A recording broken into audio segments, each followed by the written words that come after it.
Mais uma vez eu quero te dar as boas-vindas em nome do Ministério Recarga. Seja muito bem-vindo, você que nos visita. Eu tenho um visitante aí. Quem trouxe visitante? Ó, galera, eu desafio vocês direto lá a trazerem visitante. Quem trouxe visitante hoje? Levanta a mão. Quem trouxe? Não é quem é visitante, eu não quero te deixar constrangido, não. Quem trouxe visitante? Levanta a mão. Aí, gostei, eu tô nessa com vocês. Vamos trazer, gente, visitante, que tu possa convidar pessoas para que seja abençoada, como você tem sido toda sexta-feira. Seja bem-vindo aí, visitante. Que você se sinta bem à vontade aqui na nossa casa, na casa do seu pai, do nosso pai.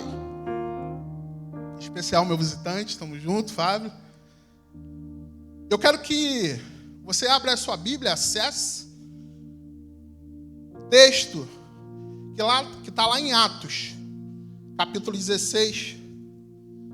Para quem não me conhece, meu nome é Tiago, faço parte da liderança aí do Recarga, e tenho hoje o privilégio de trazer a palavra mais uma vez, aquela palavra que o Senhor colocou no meu coração. Nosso pastor está de férias, ele falou para mim que está cheio de saudade de vocês. Em breve ele vai estar com a gente novamente aí. Você continue a orar pelo descanso do seu pastor, do nosso pastor. Atos, capítulo 16, verso 30, diz assim: Então levou-os para fora e perguntou: Senhores, que devo fazer para ser salvo? Eles responderam: Creia no Senhor Jesus e serão salvos você e os da sua casa. Deixa a sua Bíblia aberta aí que a gente vai olhar esse capítulo 16. A gente vai ver mais uns versos aí. Quantos de vocês conhecem essa passagem que a gente acabou de ler? Dizem que depois de João 3,16 ela é a mais conhecida. Mas esses versículos que acabamos de ler, o contexto dele está lá no começo do capítulo 16. Paulo havia se separado de Barnabé e começou uma nova missão, com novos companheiros de viagem, com Silas, Timóteo e Lucas. Lucas é o evangelista, aquele mesmo que escreveu o Evangelho de Lucas. Ele conheceu o Paulo ali, ele era médico, conheceu o Paulo em uma das viagens missionárias. E se você olhar o capítulo 16 de Atos, você vai ver que ele está na primeira pessoa. Então significa que a pessoa que escreveu é a pessoa que também está ali na viagem. E essa pessoa que narra esse capítulo é Lucas.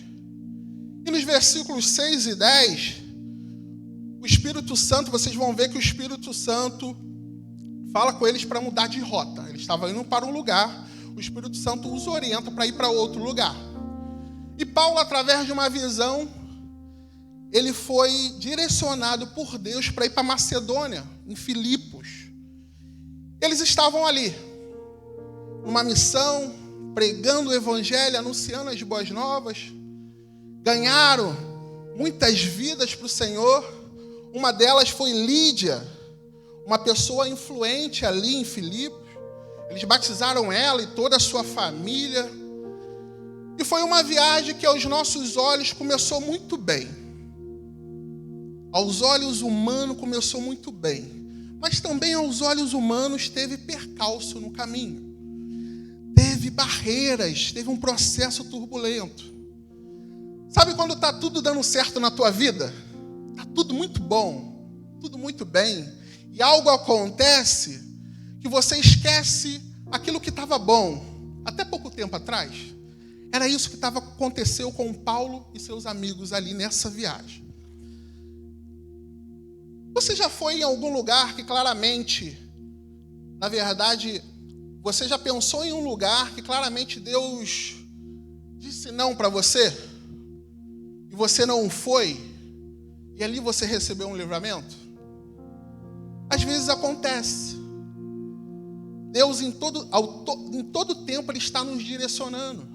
Teve aquele caso da menina da Boate Kiss, não sei se vocês lembram, o pastor Tadeu ele gosta de citar esse caso, esse caso mexeu muito comigo também, em relação ao bombeiro dando entrevista, que ele não autorizou que a filha dele fosse até a boate naquele dia.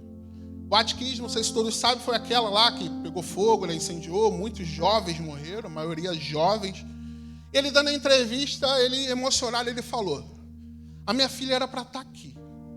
Os amigos dela chamaram ela, mas eu não deixei ela vir. Eu peguei muitos corpos e deles os amigos estavam também.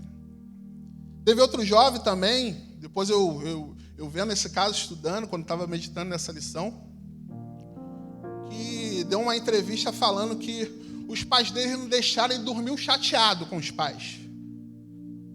Mas no meio da madrugada ele acordou, vários telefonemas, mensagens, perguntando se ele estava tudo bem. Porque todo final de semana ele estava lá naquela boate. Mas aquele final de semana, os pais deles não deixaram ele ir. Você já teve algum livramento? Aquele livramento que você, cara, foi Deus. Eu já tive. Eu tenho certeza que eu arrisco que 100% das pessoas que estão aqui dentro já tiveram livramentos.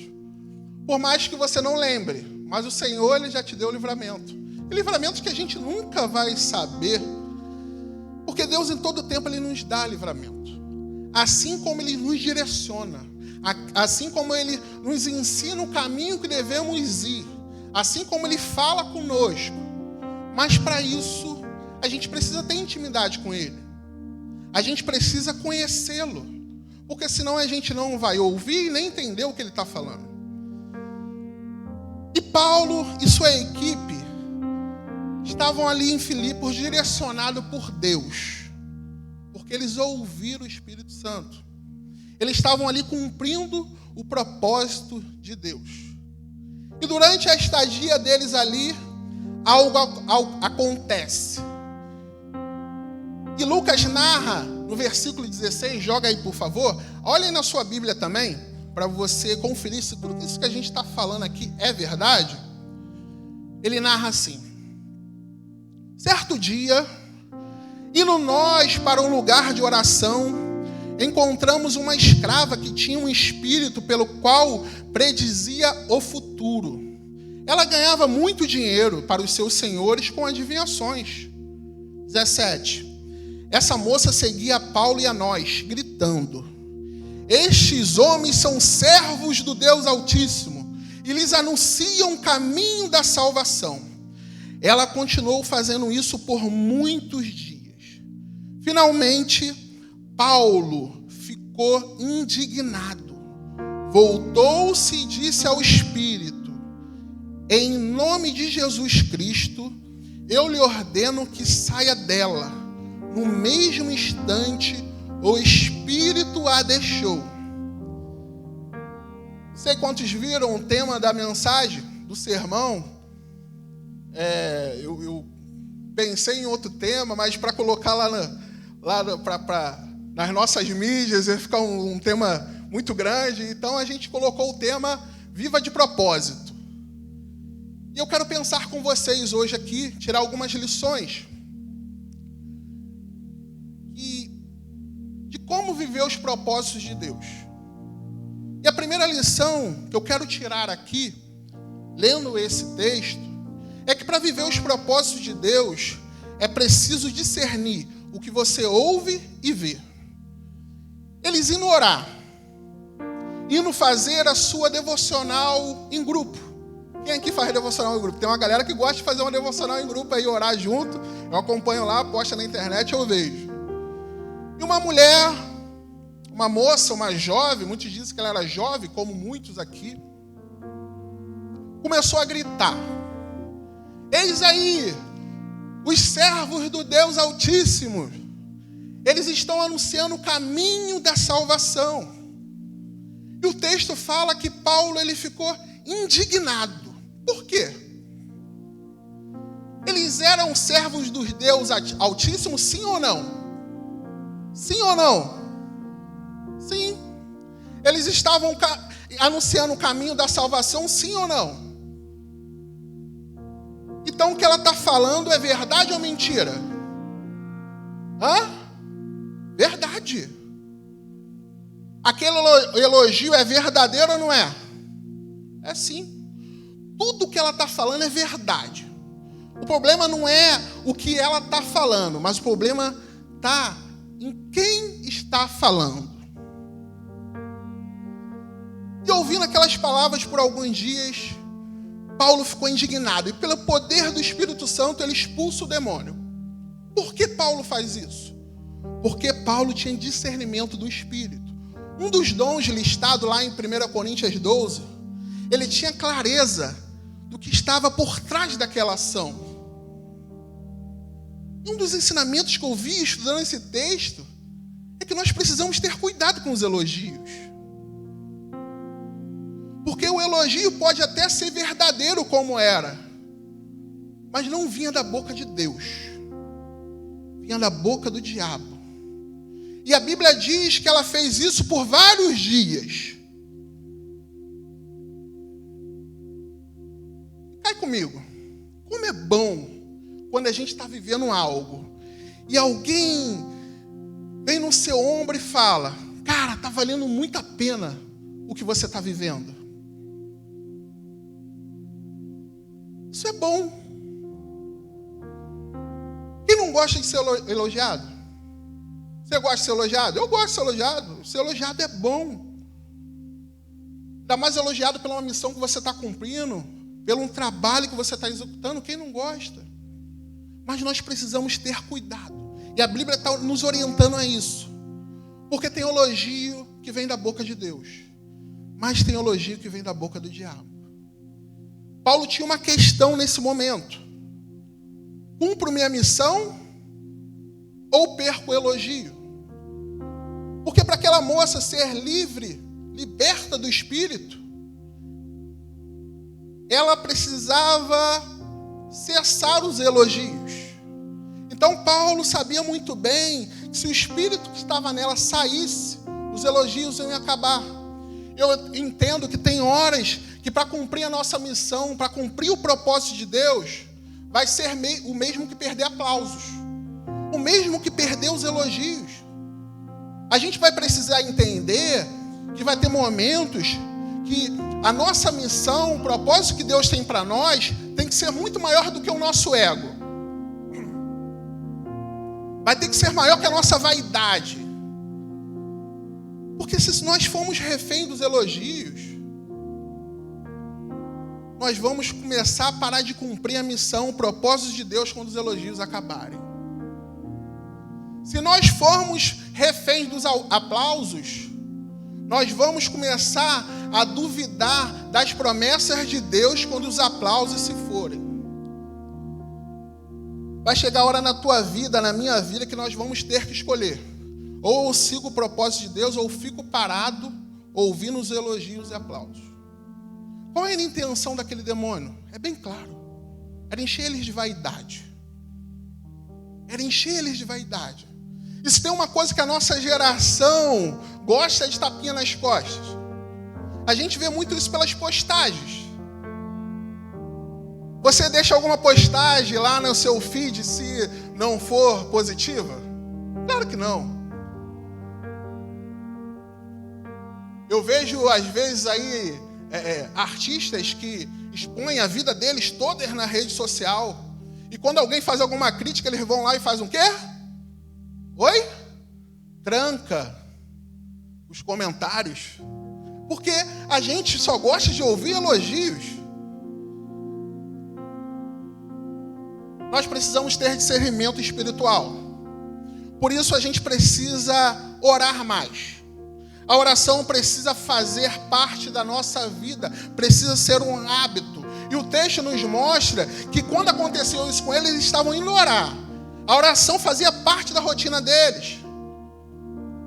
Precisamos entender muito bem que a nossa luta não é contra aquilo que nós estamos vendo, mas tem algo agindo por trás daquilo que estamos vendo. Tem algo por trás daquilo que estamos vendo. Então, Efésios 6,12 fala sobre isso. Pois a nossa luta não é contra pessoas, mas contra os poderes e autoridades, contra os dominadores deste mundo de trevas, contra as forças espirituais do mal nas regiões celestiais. Após esse alerta lá em Efésios, Paulo explica que a única maneira de resistir ao diabo é estando vestido de toda a armadura de Deus.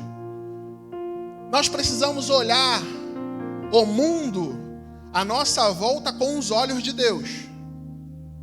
Eu não falo para você espiritualizar tudo, mas é olhar o mundo com os olhos de Deus. E para isso a gente precisa buscar a face dele, nos relacionar com ele, conhecer o Senhor. E pode ter certeza que quando você estiver vivendo o propósito de Deus, você vai passar a enxergar com os olhos dele. Era isso que estava acontecendo ali com aqueles homens. É isso que aconteceu com Paulo. E só tendo intimidade com Deus, só conhecendo ao Senhor, que você vai discernir aquilo que vem dele e o que não vem. Olhe para Deus, ouça a voz de Deus e siga o propósito que ele tem para você. Amém? Amém? Vocês estão ainda aí? A segunda lição que eu quero tirar com vocês é que para viver os propósitos de Deus é preciso entender que os tempos difíceis fazem parte do processo. Para viver os propósitos de Deus é preciso entender que os tempos difíceis fazem parte do processo. Olha o versículo 23 aí.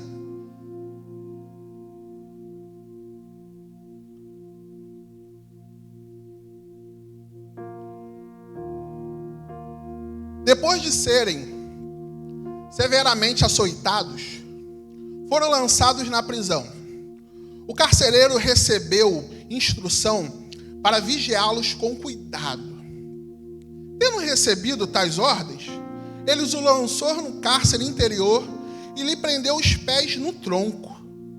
Por volta da meia-noite, Paulo e Silas estavam orando e cantando hinos a Deus.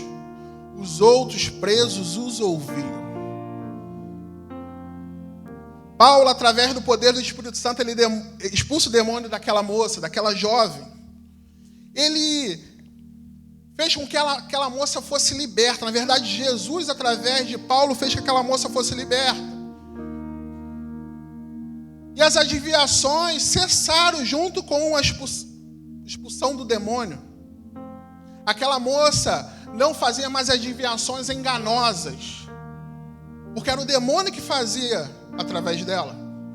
E a sua capacidade ali de adivinhação foi cessada. Só que há um grande detalhe nisso. Essa moça era uma escrava. E os seus donos eram homens que viviam ali, romanos que viviam ali em Filipos. E a adivinhação dela sendo cessada, eles começaram a perder dinheiro. O dinheiro vai acabar. Então eles ficaram indignados também com isso. É muito, sabe, eles ficaram indignados porque ela foi liberta. Você está entendendo isso? Eles ficaram indignados porque ela foi liberta. Tem gente que às vezes fica indignado porque está caminhando com Jesus. Tem gente que às vezes não quer que você siga o caminho de Jesus. Tem gente que não gosta, não quer ver o outro também. Muito cuidado. Não estava aqui no sermão não, mas muito cuidado com isso. O que eles fizeram? Por vingança, eles acusaram Paulo e Silas. Mas por que só Paulo e Silas? Porque lá no começo eu falei Timóteo e Lucas. Porque Paulo e Silas eram judeus. Lucas e Timóteo não eram, eles eram gentios. E a acusação era que eles estavam pregando uma religião ali onde não podia pregar, não podia anunciar. Então, o texto fala que a multidão juntou-se neles. Que a multidão tirou a roupa deles. E que a multidão pegou varas, paus e começou a torturar esses homens. E depois disso, as autoridades mandaram que prendessem eles. Paulo e Silas passaram maltratos ali. a gente não chega nem perto do sofrimento que eles devem ter passado. Eles foram torturados severamente ali. Eles foram humilhados, nus. Suas feridas, o texto fala que suas feridas estavam abertas, sangrando. E diz que eles foram amarrados com seus pés ao tronco. Os pés ao tronco? Por que os pés ao tronco? E quando eu fui pesquisar para saber disso, o tronco ele fazia parte de um objeto de tortura naquela época. As pessoas ficavam amarradas com troncos com as pernas mais abertas possíveis. Imagine você nessa posição com a mão para o alto, amarrada também. Servia como um objeto de tortura aquilo dali. A gente não tem menor ideia do que essa dor produziu para esses homens ali. E tudo isso acontece somente porque eles tinham libertado o espírito maligno dessa moça. Isso acontece porque eles estavam cumprindo o ID. Eles estavam fazendo aquilo que Jesus mandou fazer. Mas apesar de toda essa injustiça, apesar de todo esse sofrimento, de toda essa dor, não havia no coração deles qualquer rancor contra Deus, qualquer mágoa, ou um sentimento que tenha sido esquecido por Deus, injusto, acusado injustamente, que eles estavam ali por conta que eles estavam vivendo o propósito de Deus, mas em nenhum momento o texto fala que eles estavam murmurando. Pelo contrário, olha o versículo 25. Por volta da meia-noite, Paulo e Silas estavam orando e cantando hinos a Deus. Qual seria o hino que eles estavam cantando? Eu fiquei pensando. Qual seria o hino que você cantaria, a canção que você cantaria nesse momento de sofrimento? Qual seria? Te louvarei,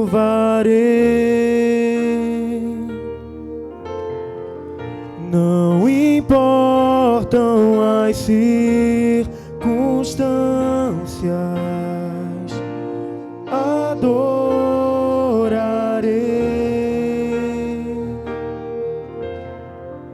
somente a ti, Jesus.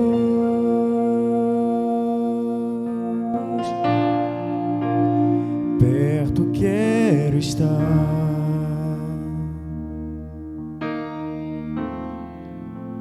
junto aos teus pés,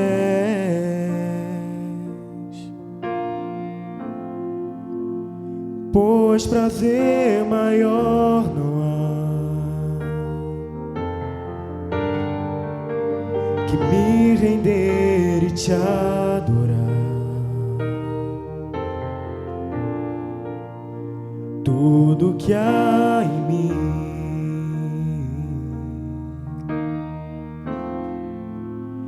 quero te ofertar,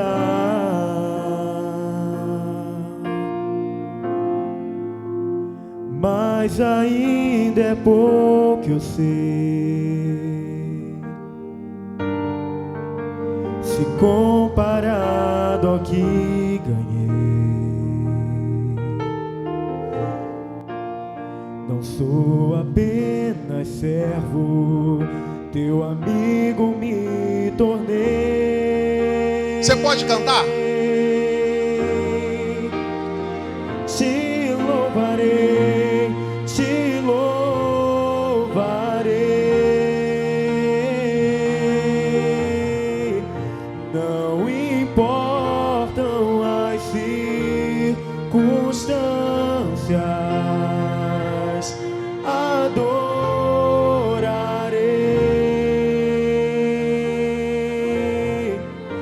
somente a ti, Jesus.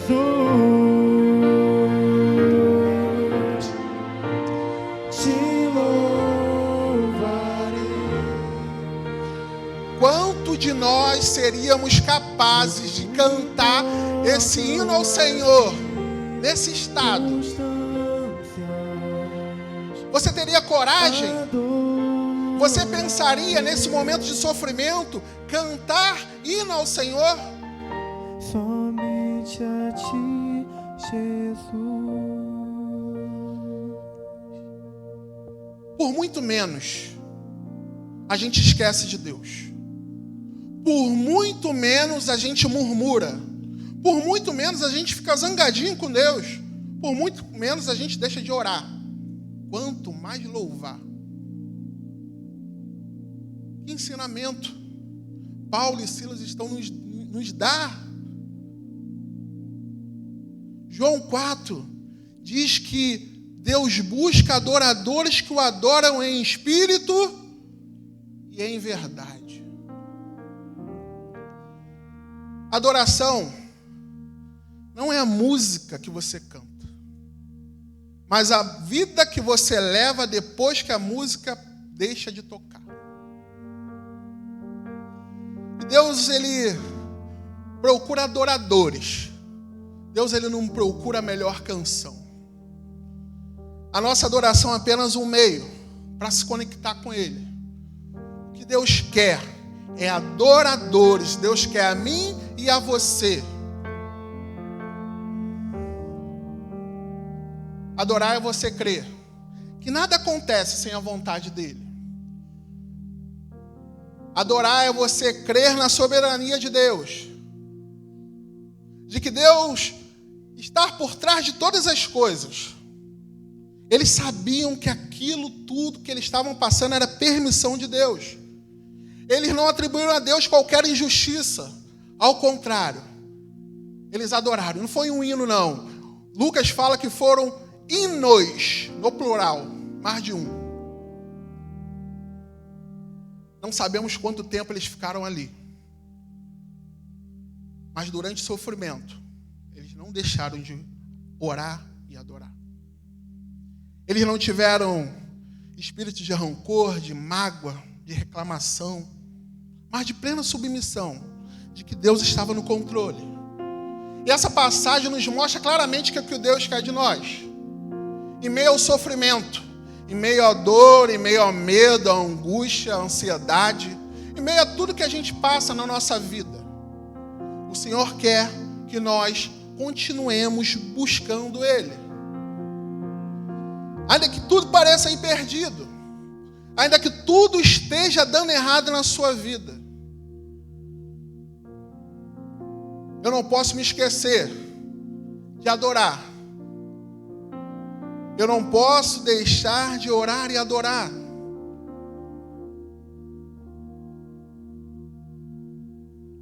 E meditando nesse texto e vendo todo esse sofrimento e analisando, eu dá até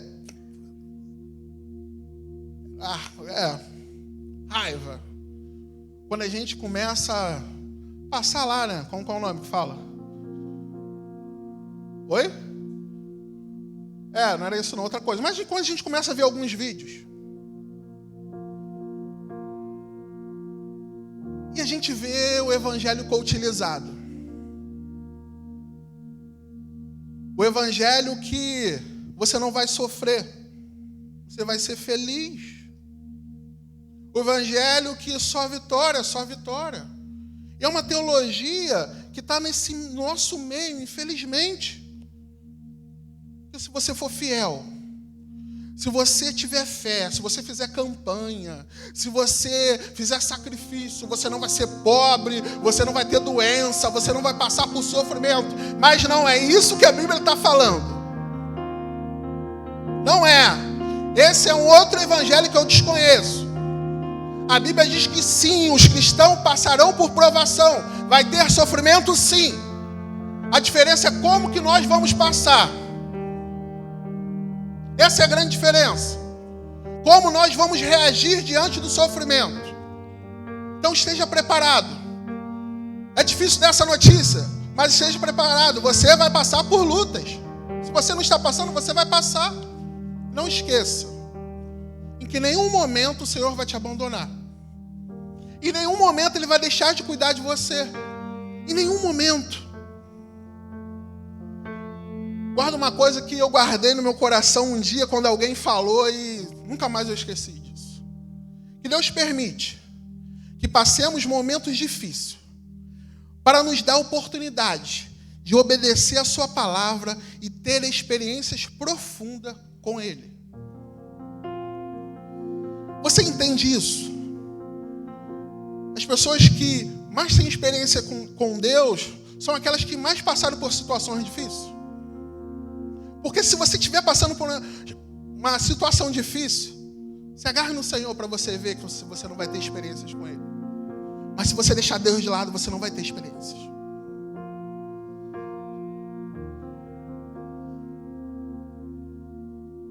Viver a rota de Deus às vezes pode ser difícil. Pode estar sendo difícil para você querer andar ali, no propósito de Deus. Pode estar doendo, mas pode ter certeza que a dor que você está sentindo não vai chegar nem perto da dor de quem olha para trás e vê que deixou de viver tudo que o Senhor tinha para ele.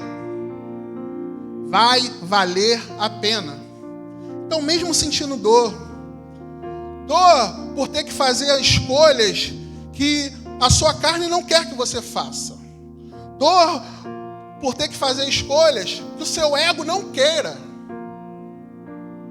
acredite, um dia você vai olhar para trás e vai dizer: valeu muito a pena eu ter vivido isso. Amém? Joga o versículo 26 aí para mim. Abre aí a Bíblia de vocês. Continue lendo, versículo 26. Acompanhe aí.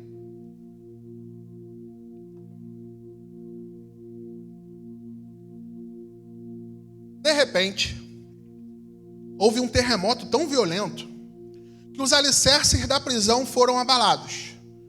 Imediatamente, todas as portas se abriram e as correntes de todos se soltaram.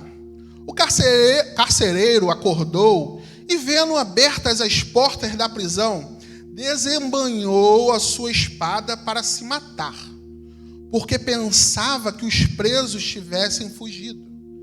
Mas Paulo gritou: não faça isso, estamos todos aqui. A terceira lição é que para viver os propósitos de Deus é preciso ter compaixão e graça. Após um tempo de oração e louvor, vem um terremoto. As portas se abrem, as algemas se caem. Mas os presos não fogem.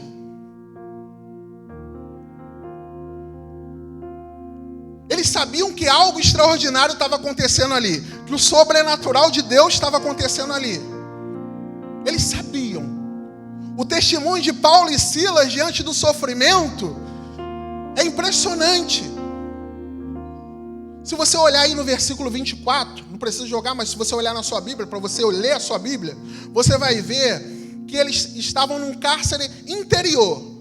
Ou seja, eles estavam no fundo da cela, no fundo da prisão. Era a cela que ficava lá no fundo, a mais distante do portão de entrada, para não haver fugas.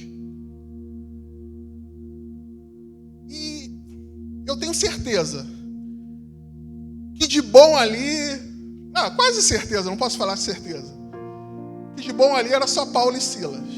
Devia ter uma galera da pesada. Eles estavam num lugar mais seguro da prisão. Eu fico imaginando a cena. Eu imaginando, Tiago, o texto não diz isso. Terremoto. Poeira quebrou tudo. Cadeia quebrou, soltou tudo. Corrente se soltando. Daquele 5 minutinhos para baixar a poeira. Os presos indo até Paulo e Silas, porque eles estavam ouvindo ele cantando. Versículo 25 a gente leu, o Lucas ele frisa bem no final do versículo: os outros presos os ouviam. Eu imaginando essa cena, tenta pensar nessa cena. Eles iam até Paulo e Silas. Essa é a hora? É agora que a gente foge? É agora que a gente vai embora? Eu vejo eles falando: não vai fugir ninguém. Eu lembro logo lá, Tropa de Elite, que eu gosto muito. Fabíola que gosta, né, Fabíola? Não vai subir ninguém. Mas eu imagino eles falando, repito, o texto não fala isso. Mas eu tenho certeza que a influência deles foi crucial para que esses presos não fugissem. O bom testemunho dele fez toda a diferença. Gente, como o testemunho faz a diferença na vida de outras pessoas? É didático. Tiago, eu não posso fazer porque o outro vai ficar falando de mim. Não é isso. Você não tem que fazer por você temer o Senhor. Você não tem que fazer por entender que você deve obedecer ao Senhor. Mas sim, também há um certo tipo de responsabilidade. A galera que está discipulando sabe disso. A responsabilidade de mostrar os outros com a minha ação. E não é só quem está discipulando. O crente de Jesus, ele precisa ser assim. Então, nosso testemunho ele é muito importante. Eu recebi uma mensagem de uma querida nossa. Eu pedi autorização dela para falar, então vou falar da Amandinha. E Amanda Cortopasse. Eu fiquei muito feliz com o áudio que ela me mandou. Ela estava em algum lugar, não lembro, Amanda. Eu ia anotar. Oi? Ela estava na faculdade, isso. Na faculdade, Amanda sendo a discípula. Sendo Amanda. Foi professora? A professora da faculdade via as atitudes da Amanda dentro da sala de aula. E começou a reparar a Amanda. A Amanda não sabia disso. E chegou um certo momento que ela chamou a Amanda para trabalhar com ela. E ela falou para Amanda, olha, eu tenho acompanhado você. Eu vejo que você é diferente. E Amanda mandando uma mensagem de gratidão e tal. Mas por que eu estou falando isso? Porque ela frisou muito bem. Cara, vocês falam muito de testemunho, de que as pessoas estão olhando as nossas ações. E sem eu perceber, tinha uma pessoa olhando a minha ação. E essa minha ação, que é um bom testemunho, gerou bênção na vida da Amanda. Ela conseguiu um emprego. Você tem dado bom testemunho?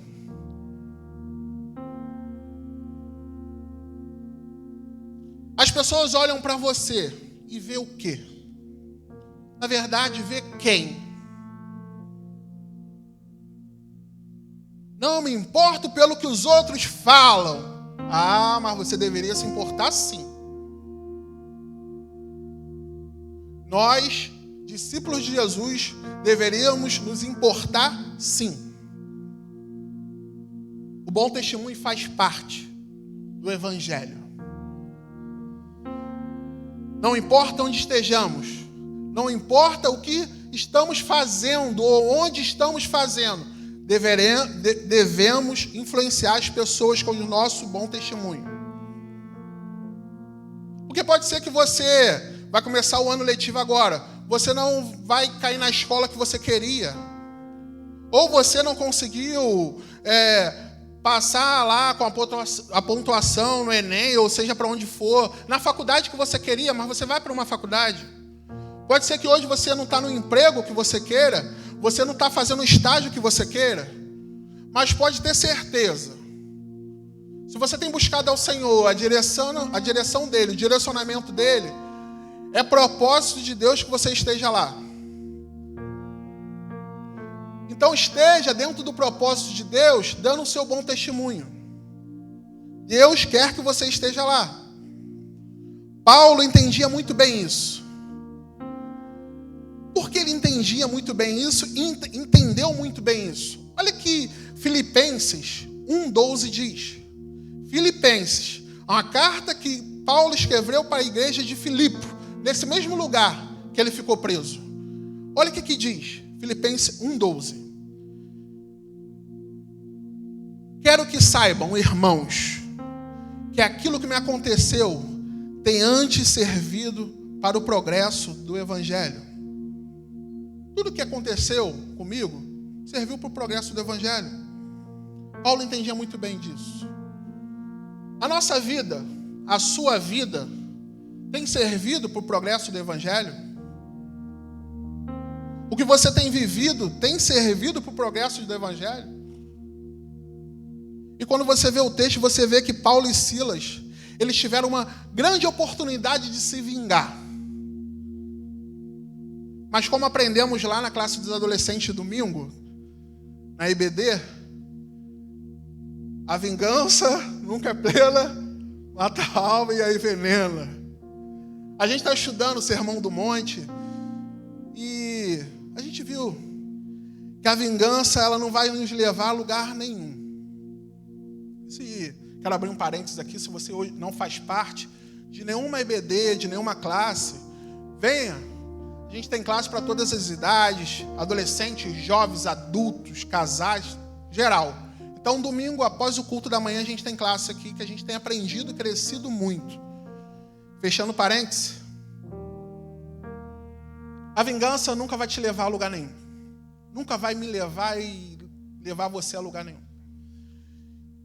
Quando o carcereiro acorda, ele vê as portas da prisão abertas. Ele pega uma espada para tirar a sua própria vida. Por que ele faz isso? Porque naquela época, o carcereiro ele era responsável pelos presos, ele pagava com sua própria vida. Então, se alguém fugisse, ele pagaria com sua vida. E ele, naquela hora de desespero, ele pensou em tirar logo sua vida, antes que fosse morto publicamente. Havia um homem desesperado ali, querendo se matar. Paulo e Silas poderiam pensar só em si mesmo. O que você pensaria nesse momento? É de Deus. Tô solto, pô. Não era para eu estar aqui. Tô aqui injustiçado. Não fiz nada. É de Deus. Vou meter o meu pé. Vou embora. Você não pensaria nisso? Se você falar que não pensaria nisso, você está de parabéns. Mas é lógico. Mas esse homem desesperado, ele queria se suicidar. Ele ouve uma palavra que foi determinante na vida dele. Na verdade, uma frase. Não faça isso. Estamos todos aqui. É o que nós, como igreja, temos que dizer às pessoas desesperadas. Você não precisa ter uma grande pregação. Você não precisa estar embasado psicologicamente para dar conselho para alguém. Mas o que você precisa dizer para uma pessoa desesperada, ansiosa: conte comigo, eu estou aqui. Isso é demonstração de compaixão e graça. É quando você vê a situação do próximo e te causa sofrimento. Quem não tem compaixão não consegue imaginar o sofrimento do seu próximo. O sábio Salomão escreveu lá em Eclesiastes 7:3 que a tristeza do rosto faz melhor o coração. Se não sofremos diante do sofrimento do nosso próximo, é porque tem alguma coisa de errada conosco. Eu preciso sofrer diante do sofrimento do meu próximo. Nós precisamos refletir que a compaixão e graça, elas estão presentes na nossa vida. Elas estão presentes no propósito que Deus tem para a nossa vida. Como você tem agido? Em meio ao sofrimento do outro. Como você tem agido em meio daquele teu amigo que você sabe que está arruinado, que está lá jogado no lamaçal do pecado? O que você tem feito? O que você tem feito para aquela pessoa que te manda mensagem dizendo que precisa conversar porque ela está sofrendo por causa das coisas na sua casa, que ela está ansiosa, que ela precisa de alguém? Você responde ela ou olha assim: ah, agora não. O que você tem feito para o sofrimento do outro cessar? Deus não coloca pessoas na sua vida à toa. Ele tem um propósito. E esse propósito é que a gente seja agentes transformadores na vida do nosso próximo. Eu quero encerrar com a quarta lição, que para viver os propósitos de Deus é preciso crer no Senhor Jesus. Caso contrário, tudo que a gente falou aqui não vai ser bem sucedido. E a gente volta lá nos 2 versículos iniciais dessa mensagem, versículo 30 e 31. Então, levou-os para fora e perguntou: Senhores, o que devo fazer para ser salvo? Eles responderam: Creia no Senhor Jesus e serão salvos você e os da sua casa.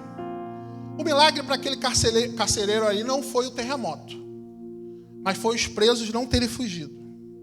E diante disso ele faz uma pergunta para Paulo e Silas: o que eu devo fazer para ser salvo? Talvez ele tivesse em mente um monte de coisas. Eu preciso pagar penitência, preciso fazer caridade, preciso fazer alguma coisa para o meu perdão ser atingido por Deus.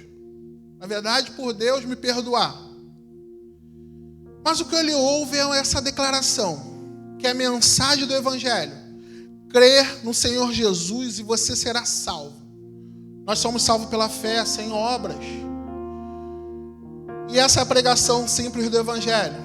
O que eu posso fazer para me salvar? Essa pergunta que, se você não fez, você deveria fazer. E só tem uma resposta: creia no Senhor Jesus e você será salvo. Será salvo de quê? Será salvo da condenação eterna, será salvo do juízo eterno sobre você. Creia no Senhor Jesus e você vai ser justificado, adotado por Deus, vai ser feito filho, tornado filho de Deus. Não vai haver nenhuma condenação sobre você. Não saia daqui hoje, se você ainda não tomou essa decisão, sem tomá-la. Não saia daqui. O propósito de Deus, quando te criou e quando me criou, era para que tenhamos vida eterna com Ele, ao lado dele. Se você quiser viver o propósito de Deus, creia nisso. Entregue sua vida a dele hoje. E quando Paulo fala, você e as pessoas da sua casa, não quer dizer que se você entregar a sua vida, os seus familiares serão salvos. A salvação é individual. Ela é concedida pela graça, através do sacrifício de Jesus. E ela só acontece individualmente, mediante ao seu arrependimento. Essa não é uma promessa universal, foi algo particular. A família do carcereiro ali, de fato, foi convertida. Mas eles ouviram a palavra. Olha o versículo 32. E pregaram a palavra de Deus a ele e a todos os de sua casa. Naquela mesma hora da noite, o carcereiro lavou as feridas deles. Em seguida, ele e todos os seus foram batizados. O que precisamos, de fato, se queremos os nossos familiares salvos? O que nós precisamos? É pregar o Evangelho para eles. É levar as boas novas de salvação que nos atingiu para atingir o coração deles também. É trazer clareza, entendimento à palavra de Deus. Para isso, a gente precisa agir com sabedoria. Colossenses 4, 5 diz: sejam sábios no procedimento para com os de fora. Aproveite ao máximo todas as oportunidades. O seu falar seja sempre agradável, temperado com sal, para que saibam como responder cada um. Os de fora aqui são os que não partilham a mesma fé que você. Em especial, seus familiares. A gente está falando aqui de família. Tem gente que assusta seus familiares não crentes. Tem comportamentos que eles não entendem. Use de sabedoria. Não gere disputa por coisas pequenas. Tente mostrar o amor de Deus, só isso. Alguém já falou que antes de você tentar tirar o osso velho da boca de um cachorro, entregue a ele a carne. vai ser mais fácil. Então, antes de ficar acusando pelos hábitos errados que a pessoa está cometendo, apresente ele a Jesus, para que ele tenha uma nova experiência, para que ele se arrependa após isso. Deus é poderoso para transformar esse mal que de repente está na sua casa hoje. Deus é poderoso para ele fazer desse mal um triunfo, assim como ele fez na vida do carcereiro e de toda a sua família. Eles ouviram o evangelho, foram salvos e batizados. Eu quero dizer que Deus pode mudar a sua vida, pode mudar a sua família. Se você estiver vivendo o propósito dele, Deus ele nunca vai te abandonar. Deus sempre cuida dos seus. Nesse momento eu peço que você feche seus olhos, abaixe suas frontes e fale com Deus.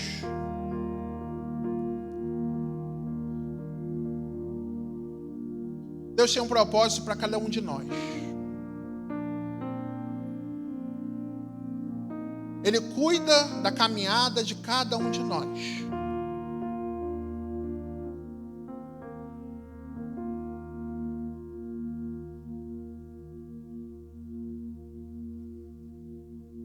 Pode ser que você chegou aqui hoje mal. Está tudo ruim lá na tua casa, na tua família, na sua vida. Nada está dando certo. Mas o Senhor está falando hoje para você. Ele está no controle. Faz parte do processo. Você não está perdendo tempo buscando Ele. Faz parte do processo. Fale com o Senhor, entregue para Ele nesse momento.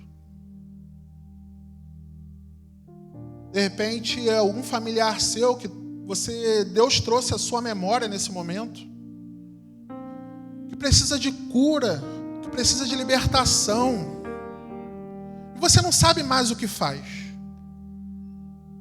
Eu falo isso por experiência própria. Entrega ao Senhor. Faça a sua parte e entrega ao Senhor. Não desiste de orar por essa pessoa todos os dias. Dê o seu testemunho.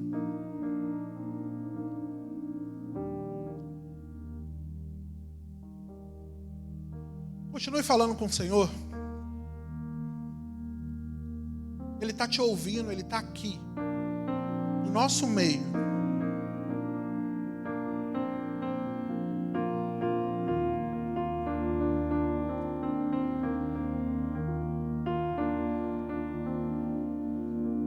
Continue em oração com os olhos fechados. Se concentre em Deus nesse momento. Deus falou com você, eu tenho certeza. Eu não posso sair daqui sem te perguntar hoje.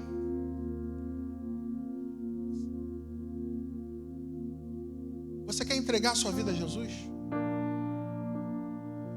Você quer deixar que Jesus entre na sua vida e mude tudo? Você quer entregar a sua vida totalmente ao Senhor? Você não quer mais viver essa vida de pecado, essa vida fora do propósito dele, que você sabe que está caminhando para a morte.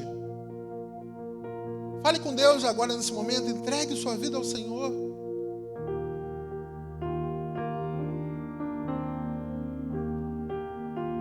Você também que tem alguém da sua família que nesse momento você ansiava para que ela estivesse ao seu lado, mas está muito difícil.